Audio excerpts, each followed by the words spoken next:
Assalamualaikum. It's Mrs. Sabah and today we are going to read unit number 7 which is titled Baba Yaga from Oxford Reading Circle book 4. ये एक wicket विच की story है और जो कि बहुत interesting होगी पढ़ने में, तो let's start reading. A long time ago, a young girl called Karen lived with her father and stepmother. Long time का मतलब है लंबा अरसा. टाइम कहते हैं अरसा, बहुत अरसा पहले. अगो कहते हैं पहले को. अ यंग गर्ल एक छोटी लड़की, कॉल जिसको कहते थे Karen, lived with her father अपने फादर के साथ रहती थी.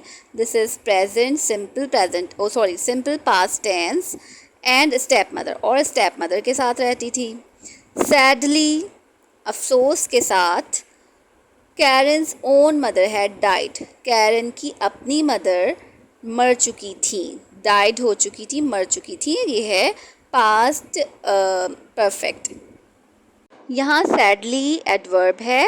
और एडवर्ब क्या होते हैं? एडवर्ब वो वर्ड्स होते हैं which give some extra meaning to the verb. ठीक है, यहाँ पर वर्ब क्या है? Died, had died. ठीक है, डाइड जो है यहाँ पर वर्ब है, मेन वर्ब है. और सैडली जो है वो उसको कुछ एक्स्ट्रा मीनिंग दे रहा है, कुछ अफसोस के साथ कुछ कनेक्शन दिख रहा है ना, कुछ मीनिंग कुछ और मज़ीद डिफाइन कर रहा है ना, तो ये एडवर्ब है सैडली. ठीक है, नेक्स्ट पढ़ते हैं.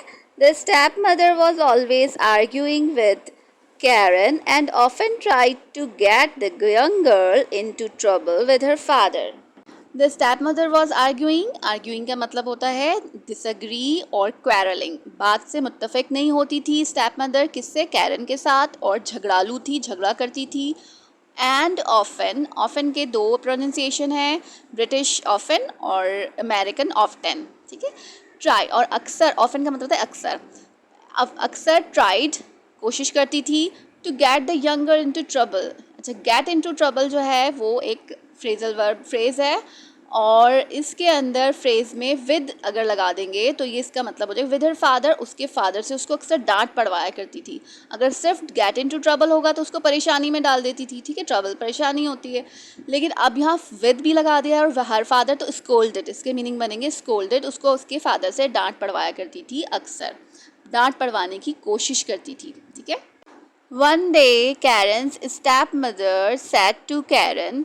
वन डे एक दिन कैरन्स स्टेप मदर, कैरन की स्टेप मदर ने सेड कहा. सेड कौन सा है? ये सिंपल पास्ट टेंस. ठीक है, विदाउट वर्ब, हेल्पिंग वर्ब है और सेकंड फॉर्म है ये. टू कैरन, कैरन से कहा, my sister lives in the forest. मेरी बहन लिव्स रहती है, सिंपल प्रेजेंट टेंस है. इन द फॉरेस्ट, फॉरेस्ट में रहती है. गो टू हर हाउस, उसके घर जाओ. एंड फेच अ नीडल, और फेच कहते हैं गो एंड ब्रिंग, जाओ और लेकर आओ. अब नीडल एंड थ्रेड, और एक नीडल और धागा. How strange, replied Karen. Karen ने कहा, रिप्लाई उसका जवाब में कहा, हाउ स्ट्रेंज. हाउ का मतलब कितना, कैसा, कितना स्ट्रेंज है. स्ट्रेंज कहते हैं अजीब, अनयूजुअल, जो कि नॉर्मली यूजुअल नहीं होता, जो कि नॉर्मली नहीं होता. हाँ, कितना अजीब है. कैरन ने रिप्लाई किया, जवाब दिया, I never knew you had a sister. मुझे कभी नहीं मालूम था. न्यू सेकंड फॉर्म है, मुझे कभी नहीं मालूम था. यू हैड अ सिस्टर, आपकी कोई सिस्टर भी थी. एंड बिसाइड्स, बिसाइड्स का मतलब होता है साइड बाय साइड, इसके साथ साथ, और इसके साथ साथ मतलब वो पिछली बात को की कंटिन्यूएशन में ये आगे बात कह रही है. क्योंकि पहले उसने कहा था ना कि कितना अजीब है कि आपकी भी कोई सिस्टर है, मुझे पहले नहीं, बिल्कुल भी नहीं मालूम था, है ना. फिर इसके बाद वो ये वाली बात उसी की आगे कंटिन्यूएशन में क्या कह रही है, we have plenty of needles at home. Plenty कहते हैं बहुत सारी, मैनी. तो हमारे पास बहुत सारी नीडल्स हैं एट होम, घर पर. वाई, क्यों? My mother use to. अच्छा, यहाँ पर इसका सेंटेंस जो है वो आधा ब्रेक कर दिया है, अभी पूरा कंप्लीट नहीं करने दिया इसकी स्टेप मदर ने. तो ये इसका मीनिंग जो बन रहे हैं, क्यों मेरी मदर यूज टू कहते हैं आदत होना, मेरी मदर को आदत थी, ये कह रही थी. या यूज इस्तेमाल करती थी, कुछ इस टाइप की कोई बात कह रही थी, लेकिन वो बात पूरी नहीं हुई है तो इसका एग्जैक्ट मीनिंग नहीं बना सकते हम. ठीक है. I have asked you to do a simple task, scolded the stepmother. Step-mother ने डांटते हुए कहा, स्कोल्डेड कहते हैं डांटते हुए, डांटा, ठीक है, उसको डांटा. I have asked you to do a simple task, मैंने तुम्हें सिर्फ छोटा सा काम करने को कहा है. सिंपल टास्क, सिंपल का मतलब सादा सा टास्क, एक काम, और मैंने आपको आस्क कहना एक छोटा सा काम करने को कहा है. And you argue with me, और तुम मेरे साथ आर्ग्यू कर रही हो. Wait till your father gets home, अपने फादर के घर आने का इंतज़ार करो, इस तरह से कहती है उसको, यानी कि उसको डराते हुए कहती है. अच्छा, ये जो सेंटेंस है wait till your father gets home, और इससे पहले हमने पीछे भी पढ़ा है ऊपर, go to her house and fetch a needle and thread. तो ये जो सेंटेंसेस हैं, ये आप इसमें देखें तो ये वर्ब से स्टार्ट हो रहे हैं. इससे पहले हम अक्सर सेंटेंसेस जो पढ़ते हैं वो नॉर्मली क्या सेंटेंसेस, 3 टाइप के सेंटेंसेस पढ़े हुए हैं. पॉजिटिव सेंटेंस जिसके अंदर पॉजिटिव बात की जा रही होती है, और एक नेगेटिव सेंटेंस होता है जिसमें नॉट वाले सेंटेंसेस होते हैं, उसमें नहीं की बात की जा रही होती है, और एक इंटरोगेटिव्स होते हैं जिसमें सवालिया जुमले होते हैं, जिसमें सवाल पूछा जा रहा होता है. और ये वाले सेंटेंसेस जिसमें आप वेट वर्ब से स्टार्ट हो रहे होते हैं, ये इम्पेरेटिव सेंटेंसेस कहलाते हैं. और इसके इम्पेरेटिव सेंटेंसेस 2 टाइप के होते हैं, ऑर्डरिंग और रिक्वेस्टिंग. ठीक है, इसमें या तो उसमें ऑर्डर किया जा रहा होगा, कम ऑन, कम इन, या फिर उसको रिक्वेस्ट करके कहा होगा प्लीज़ कम इन, या please turn on the TV. तो ये इस तरह के सेंटेंसेस क्या है, इम्पेरेटिव सेंटेंसेस कहलाते हैं. अच्छा, साथ में ये जो मैं ग्रामर बताती रहती हूँ वो इसलिए बताती हूँ कि ग्रामर हमेशा प्रैक्टिस से आती है. ग्रामर को हम अलग पोर्शन में भी पढ़ेंगे प्रॉपर हेडिंग वाइज, मगर असल में ग्रामर जो है प्रैक्टिस से करना बहुत ज़रूरी होता है, क्योंकि हम प्रैक्टिस जब करेंगे ना, जितनी प्रैक्टिस करेंगे तो उतनी ज़्यादा हमें ग्रामर जो है वो याद हो जाएगी. ठीक है. Karen did not want any trouble. Did not, इससे पता चल रहा है कि ये नेगेटिव सेंटेंस है, और डिड से मालूम हो रहा है ये सिंपल पास्ट टेंस है. और सिंपल पास्ट टेंस जिसमें सेकंड फॉर्म यूज़ होती है, लेकिन डिड के बाद हमेशा फर्स्ट फॉर्म यूज़ होती है, तो इसलिए वांट कर दिया, वांटेड नहीं है अब. ठीक है, तो ये आपको सेंटेंसेस जब मैं कराऊंगी तो फिर और मज़ीद एक्सप्लेन कर दूंगी. तो इसका मीनिंग क्या बने हैं, ट्रबल, ट्रबल मीन है परेशानी, एनी का मतलब कोई, और मज़ीद कोई परेशानी, वांट का मतलब चाहना. कैरन और मज़ीद कोई परेशानी नहीं चाहती थी. So she decided to do as her step mother wanted. So she decided, so का मतलब इसलिए, शी डिसाइडेड उसने फैसला किया, सिंपल पास्ट टेंस है, to do as she as her step mother wanted. As का मतलब जैसा कि हर उसकी स्टेप मदर वांटेड चाहती थी. टू डू मीन्स करने के लिए, और वांटेड से मालूम हो रहा है ये सेकंड फॉर्म यूज हुई है, तो ये भी सिंपल पास्ट टेंस है. But first she went to see her aunt. But first लेकिन पहले, she went, went second form है गो की, और सिंपल पास्ट टेंस है, वो गई, टू सी देखने के लिए, हर आंट अपनी खाला को या फुप्पो को. सी का मतलब होता है मिलना, देखना भी होते हैं. ठीक है, लेकिन यहाँ पर वो खाला को देखने या मिलने गई थी उनके पास, खाला के पास. ठीक है. Next page, your step mother sister lives in a dark forest. तुम्हारी स्टेप मदर की सिस्टर लिव्स रहती है इन अ डार्क फॉरेस्ट, एक जंगल, घने जंगल में. डार्क कहते हैं घने जंगल को. ठीक है. सैड द आंट, आंट ने कहा. इट इज, इट्स पढ़ेंगे इसको, इट इज है ये. It's a dreadful place but if you must go take some things with you. अच्छा, यहाँ डार्क का मतलब काला या अंधेरा नहीं है, यहाँ पर फॉरेस्ट के साथ लगाएंगे तो घना कहेंगे, और घना जंगल जाहिर है अंधेरा, अंधेरा और काला ही होता है. ठीक है. अच्छा, इट्स अ ड्रेडफुल प्लेस, ये एक ख़तरनाक प्लेस है. ड्रेडफुल ख़तरनाक. बट इफ़ यू, लेकिन अगर, यू मस्ट गो तुम्हें ज़रूर जाना है, टेक सम थिंग्स कुछ चीज़ें ले लो, विद यू अपने साथ लेके जाओ. ठीक है. टेक का मतलब लेना भी होते हैं और लेके जाना भी होते हैं, और ब्रिंग का मतलब होता है लेके आना. Next paragraph, Karen's aunt gave her some oil, a loaf of bread and a slice of meat and said. Karen की आंट ने, उनकी खाला या फुप्पो ने, गेव दिया, हर उसको, सम ऑयल कुछ ऑयल दिया, अ लोफ ऑफ ब्रेड, ब्रेड का एक लोफ, लोफ का मतलब होता है एक टुकड़ा, and a slice of meat, और एक मीट का स्लाइस, मीट का भी टुकड़ा, एंड सेड और कहा, You will know when to use them. तुम जान लोगी. Will know simple future tense है. When to use them, कब इनको use करना है. Next paragraph. Karen wrapped the things in a scarf. Wrapped उसने wrap कर लिया, लपेट लिया things को, चीज़ों को in a scarf. scarf के अंदर. Said goodbye. goodbye कहा and set off for the forest. set off का मतलब होता है सफ़र शुरू करना. set का मतलब होता है तैयार करना. off का मतलब होता है बंद करना या पीछे छोड़ना. तो इन दोनों को मिला के बनेगा इसने सफ़र शुरू किया. for the forest, forest के लिए, जंगल के लिए.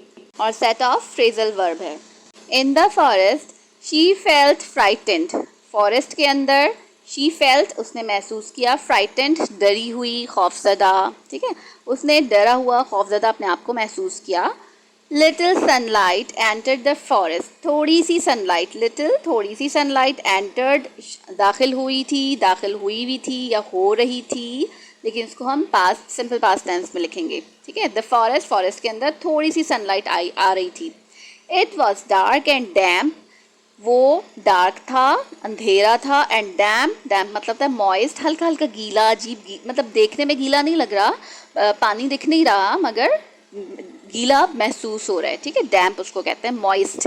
एंड शी फेल्ट कोल्ड, और उसने सर्दी महसूस की, उसको ठंड लगी, ठंड महसूस की. ठीक है. But Karen did not want to disobey her step mother. But लेकिन Karen did not want to नहीं चाहती थी. ये सिंपल पास्ट टेंस है और नेगेटिव सेंटेंस है. नहीं का जुमला इनकारिया जुमला. ठीक है. टू डिसओबे नाफरमानी करना, हर स्टेप मदर अपनी स्टेप मदर की नाफरमानी करना नहीं चाहती थी. Next page. At last she came to the house of her step mother sister. आखिरकार, फाइनली, शी केम वो पहुंच गई, केम टू पहुंच गई, to the house of her step mother sister अपनी स्टेप मदर की, सिस्टर की, बहन की के घर पर आखिरकार पहुंच गई. और वॉज इट, या वो क्या था, इस तरह से कहते हैं ना. हाउ रॉन्ग शी वॉज, कितनी गलत थी वो. शी कौन, उसकी stepmother. This was the home of Baba Yaga, वो घर था बाबा यागा का. Next paragraph. Baba Yaga was a wicked which and much feared in Russia at that time. अब यह बाबा यागा के बारे में बता रहे हैं कि बाबा यागा was a wicked witch. वो एक wicked थी, evil witch थी. witch कहते हैं चुड़ैल को, और witch wicked कहते हैं evil but bad character, बुरी. and much feared और बहुत ख़तरनाक थी in Russia, रशिया में at that time, उस वक्त. If only Karen had known this, she would have never come. ये थर्ड कंडीशनल सेंटेंस है.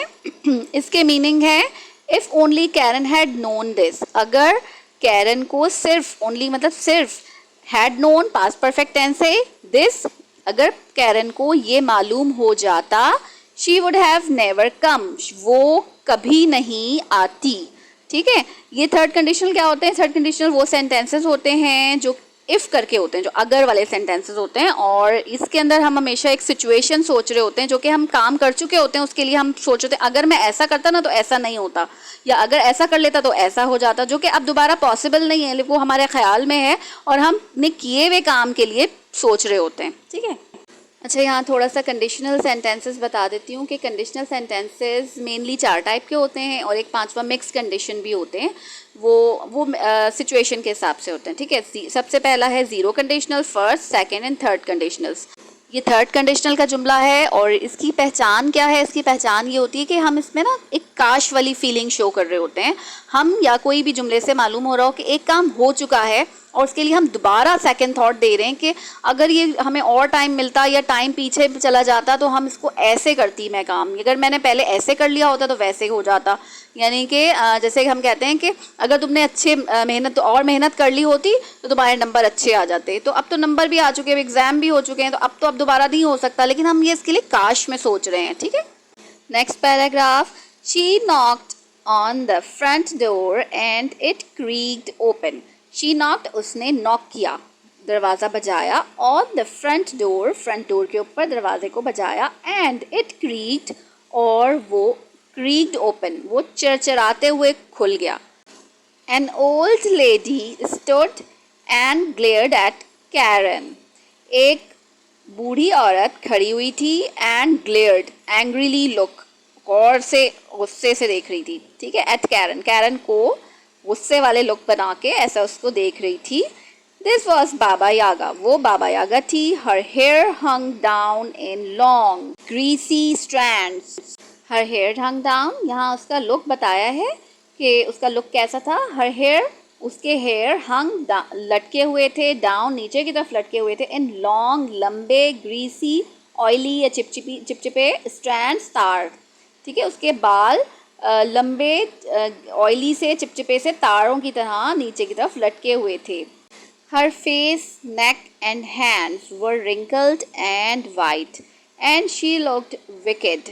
उसका फेस, उसका चेहरा, नेक, उसकी गर्दन एंड हैंड, हाथ वर रिंकल्ड, कैसे थे, झुर्रियों भरे थे। रिंकल्ड कहते हैं झुर्रियाँ, सुकड़ी सुकड़ी स्किन जो होती है। एंड वाइट, और वाइट थे, बिल्कुल वाइट होता है, उसमें कोई रेडिशनेस नहीं थी। एंड शी लुक्ड विकेड, और वो विकेड इविल नज़र आ रही थी, बहुत बुरी नज़र आ रही थी। Next paragraph, Baba Yaga sickly smile sent a shiver down Karen's spine. Sickly smile का मतलब होता है गंदी स्माइल, अनहेल्दी, जो देखने में अच्छी ना लगे। शिवर का मतलब होता है कपकपाना, खौफ से या सर्दी से, तो ये खौफ की सिचुएशन है तो खौफ है। और स्पाइन का मतलब है बैकबोन, रीढ़ की हड्डी। तो बाबा यागा की गंदी स्माइल ने कैरन की रीढ़ की हड्डी में खौफ की एक लहर दौड़ा दी। Karen explained why she had come, Karen ने एक्सप्लेन किया, बताया, वाई, क्यों, शी हैड कम, क्यों वो आई थी। Next paragraph, I shall just be a moment, she said, she कौन है, ये बाबा यागा, ये पूरा पैराग्राफ बाबा यागा कह रही है उसको।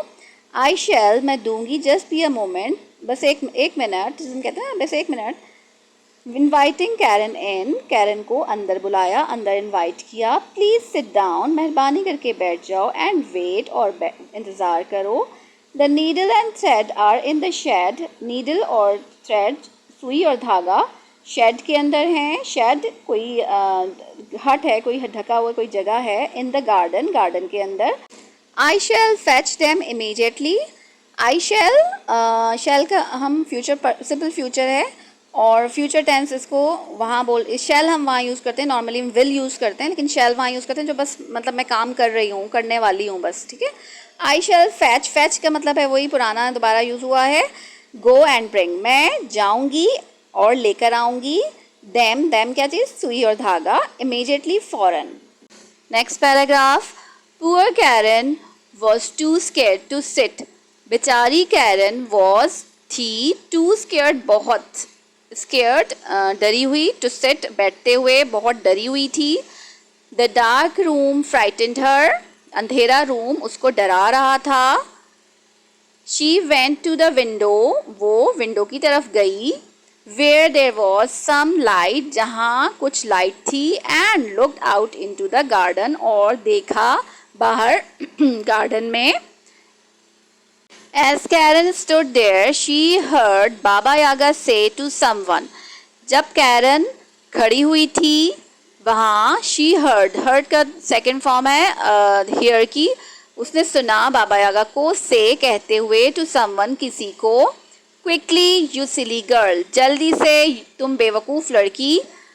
Heat some water, कुछ पानी गर्म करो। When it is hot, जब ये गर्म हो जाएगा, when it is hot, जब ये गर्म, ये फिर वही कंडीशनल वाली बात है। We shall wash that girl, हम उसको उस गर्ल को धोएंगे। अच्छा, ये फर्स्ट कंडीशनल सेंटेंस है, इसकी पहचान उर्दू में ये होती है कि हम उसको दोनों को फ्यूचर वाली बात कह रहे होते हैं। ये जब पानी गर्म हो जाएगा तो हम उस लड़की को धोएंगे। और इंग्लिश में हम इसको इस तरह से करते हैं कि जो पहले काम हो रहा होता है, पहले वाला जुमला जो कि पहले काम हमें करना है, तो वो उसको हम प्रेजेंट, सिंपल प्रेजेंट में बोलेंगे। और जो दूसरा वाला बाद वाला जुमला है जो कि पहले वाले जुमले पे डिपेंड कर रहा है, तो उसको हम सिंपल फ्यूचर में बोलेंगे, ठीक है। जैसे व्हेन इट इज़ हॉट, जब पानी गर्म होता है, जब ये गर्म होता है। We shall wash that girl, हम उस लड़की को धोएंगे। जबकि हम होता है नहीं बोलते हैं, जब पानी गर्म हो जाएगा तो हम उस लड़की को धोएंगे, ठीक है, इस तरह बोलते हैं। इसको समझने के लिए मैं एक और एग्जाम्पल बता देती हूँ कि जैसे एक हम बोलते हैं ना, if it doesn't rain we will go to picnic, अगर बारिश नहीं होगी तो हम पिकनिक पे चले जाएंगे। नेक्स्ट सेंटेंस पढ़ते हैं। My supper tonight has just walked in the door. अच्छा, सपर जो है वो शाम के खाने को कहते हैं और ये डिनर से थोड़ा अलग इस तरह से होता है कि ये लाइट होता है। इसके अंदर चिप्स, बर्गर और लाइट चीज़ें खाने को सपर कहेंगे। और अगर डिनर कहेंगे हम उसको, क्योंकि डिनर भी रात में ही खाया जाता है, लेट इवनिंग में या रात में ही डिनर खाया जाएगा। लेकिन डिनर जो है एक फॉर्मल मील होता है, फॉर्मल खाना होता है जिसके अंदर डिज़र्ट भी होगा, मेन कोर्स भी होगा और स्टार्टर भी होगा, तो ये डिनर कहलाता है। ठीक है, और तो ये सपर को बात करी कि लाइट हल्का फुल्का खाना, वो उसको कह रही है माई सपर टुनाइट, आज रात का खाना मेरा, हैज़ जस्ट वॉकड इन, वो आ चुका है चल के, इन द डोर, वो दरवाजे में चल के आ चुका है। Next paragraph, a shrill wicked cackle made Karen shiver again. Shrill voice होती है जो बहुत चीखती हुई, ऐसी पियर्सिंग आवाज़ होती है जो कि कान में सुराख कर दे, ऐसी वाली आवाज़। विकेट बहुत बुरा, कैकल कहते हैं लाउड लाफ, बहुत ज़ोरदार कहका। तो एक चीखता हुआ ज़ोरदार कहके ने कैरन को बना दिया दोबारा से कपकपाने पे मजबूर कर दिया, मतलब कपकपा दिया दोबारा से। शिवर कहते हैं सर्दी से या खौफ से कपकपाने को। The front door slammed, slammed का मतलब होता है ज़ोर से, तेज़ आवाज़ से बंद कर देना, ज़ोर से, धड़ से बंद करना। ठीक है, द फ्रंट डोर, सामने का दरवाज़ा ज़ोर से बंद हुआ। एंड कैरन सॉ, और कैरन ने देखा, द ओल्ड लेडी, वो बूढ़ी औरत, हॉबल अवे, वो बाहर की तरफ जा रही थी। हॉबल अवे का मतलब है लड़खड़ाते हुए, लिम्पिंग वे में, जो उसको किसी कोई पेन वेन है जो लंगड़ाते हुए जा रही थी। Who was the old lady talking to? Wondered Karen, wondered कहते हैं हैरानी से, कैरन ने सोचा। Who was the old lady talking to, किससे ये बूढ़ी औरत बात कर रही थी। Next paragraph, she decided to find out and hurried out of the sitting room and into the kitchen. She decided, उसने फैसला किया ये फाइंड करने के लिए, ये मालूम करने के लिए। एंड हरीड आउट, और जल्दी की बाहर निकलने के में, of the sitting room, sitting room से बाहर निकलने में जल्दी से बाहर आ गई। ठीक है, एंड इनटू द किचन, और फिर किचन के अंदर आ गई। A maid was pouring water into a large pot hanging over a blazing fire. A maid, maid कहते हैं काम करने वाली को, नौकरानी। एक काम करने वाली वॉज pouring वाटर, पानी उंडेल रही थी, इनटू अ लार्ज पॉट, एक बड़े से पॉट में, एक बड़े से बर्तन में। Hanging over a blazing fire, जो हैंग हुआ हुआ था, लटका हुआ था। ब्लेजिंग फायर, ब्लेजिंग कहते हैं बहुत ही तेज़ आग। Next paragraph, that's not the way said Karen taking charge. इस तरीके से नहीं, वे जो है वो रास्ते को भी कहते हैं, तरीके को भी कहते हैं। ठीक है, दैट्स नॉट द वे, इस तरीके से नहीं, सेड कैरन ने कहा। टेकिंग चार्ज मतलब सिचुएशन को अपने कंट्रोल में करने के लिए, मीन्स चार्ज को संभालने के लिए कहा। The fire is too hot, आग बहुत गर्म है। You should cool it down, तुम्हें इसको कूल कर लेना चाहिए, तुम्हें इसे ठंडा कर लेना चाहिए। फिल अ सीफ, एक बर्तन, सीफ कहते हैं छलनी को। ठीक है, बर्तन को कहते हैं, with water and pour it gently on the fire. इसका मतलब है कि वो पानी को पहले छानने को कहती है और फिर आराम से आग के ऊपर रखने को कहती है उसको। ठीक है, the made stared at her, the made नौकरानी, स्टेयर्ड, स्टेयर्ड का मतलब हैरानी से देखने को, वो उसको हैरानी से देख रही होती है, देखती है। But did as she was told, लेकिन वैसे ही करती है जैसे उसने उसको कहा होता है। देयर, दैट्स मच बेटर, इस तरह, ये ज़्यादा बेहतर है। सेड कैरन, कैरन उसको कहती है। कमिंग क्लोजर एंड स्माइलिंग, करीब आते हुए और स्माइल करते हुए ये कहती है। Then she undid the knot in her scarf, उसने फिर स्कार्फ में जो नॉट लगी हुई थी उसको खोल दिया। एंड प्लेस द थिंग्स, और चीज़ों को रख दिया। Her aunt had given her, जो उसकी आंट ने उसको दी थी। ऑन द टेबल, टेबल के ऊपर रख दिया। She handed the scarf to the maid, उसने स्कार्फ मेड को पकड़ा दिया। हैंडेड करता हाथ में पकड़ाना। You may have this scarf as a present, तुम ये स्कार्फ ले सकती हो एज अ गिफ्ट। प्रेजेंट कहते हैं गिफ्ट को। सेड कैरन, कैरन ने कहा। The maid had never received a present before and she smiled. Received कहते हैं हासिल करने को या मिलने को। तो मेड को इससे पहले, before का मतलब इससे पहले कभी कोई गिफ्ट नहीं मिला था। And she smiled, और फिर वो स्माइल किया उसने। She forgot all about heating the water. She forgot, forget की second form है, वो भूल गई, सब कुछ भूल गई आग को गर्म करने के बारे में. She put the scarf over her head. उसने अपने head के ऊपर scarf को रख लिया. And went to look in a mirror. Means शीशे में देखने चली गई. Karen picked up her things and went into the hall. Karen ने अपनी चीज़ों को उठाया और went चली गई. Into the hall means hall के अंदर चली गई. A large cat leapt up at her. Leapt, leap की second form है. Leap year होता है ना, leap का मतलब होता है छलांग लगाना, ठीक है. एक leap year होता है जो 4 साल के बाद छलांग लगा के आता है. तो leap जो है, leapt जो है वो leap की second form है. उसने छलांग, एक बड़ी सी कैट ने छलांग लगाई कैरन के ऊपर. But it stopped spitting and scratching when Karen gave it the slice of meat. और फिर बट लेकिन इट स्टॉप्ड, उसने बंद कर दिया स्पिटिंग, उसको ऊपर थूकना, और स्क्रैचिंग, उसको स्क्रैच करना, जब कैरन ने उसको मीट का एक स्लाइस दे दिया, गोश्त का एक टुकड़ा उसको जब दे दिया. तो अच्छा, कैट को यहाँ पर स्पिटिंग करने का मतलब ये नहीं कि वो वाकई में थूक रही है. वो थूकने का मकसद ये है कि वो गुस्से से खो खो करके कैट की एक आवाज़ होती है, तो वो इस तरह से वो आवाज़ निकालना बंद कर दिया. स्पिटिंग का यहाँ पर ये मतलब है. वैसे नॉर्मली स्पिटिंग का मतलब होता है थूकना. Okay. Then to Karen surprise, फिर कैरन की हैरानी की हद तक ये बात बताइए. सरप्राइज कहते हैं उसको, हैरानी की हद तक. द कैट सेड, कैट ने कहा, थैंक यू, उसको शुक्रिया अदा किया था, शुक्रिया. And settle down to eat, और बैठ गई, सेटल डाउन हो गई, बैठ गई, टू ईट खाने के लिए. Karen went quickly to the front door. Karen फौरन फ्रंट डोर की तरफ गई. एंड ओपनड इट, और उसको खोल दिया. To see if Baba Yaga was coming back, को ये देखने के लिए कहीं बाबा यागा आ तो नहीं रही. Baba Yaga will try to keep you here, purred the cat. Baba Yaga will try to keep, Baba Yaga तुम्हें यहीं पर रखने की कोशिश करेगी. कैट ने, पर्ड का मतलब होता है स्लो वॉइस में, जिससे कामनेस उसका पहले गुस्से में थी तो अब काम हो गई है, अब वो पुरसुकून हो गई है, उस पुरसुकून आवाज़ में उसको कहा. यहाँ पर नेक्स्ट पेज स्टार्ट हो रहा है, तो I think I should break it here and make this the first part, and I will give you the second part very quickly, so please be patient. I'll give you the next part very quickly, okay? So this is the end. Take good care of yourself and we'll meet again in the next video. Allah Hafiz.